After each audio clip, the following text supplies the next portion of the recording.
तुला आता महाराष्ट्र बघणार आहे, काय तुला बोलायचं ती बोल सांग. एवढीच अपेक्षा आपली. काय नको बाकीचं बाद झाला ना, काय कोणी बोलू नका, काय नाही बाद झालं बाकीचं.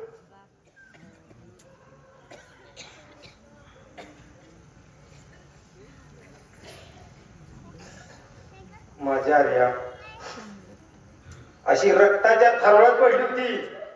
मी तिला उचलून बाहेर आणलं. तेच मी बघून आता सांगू शकत नाही मी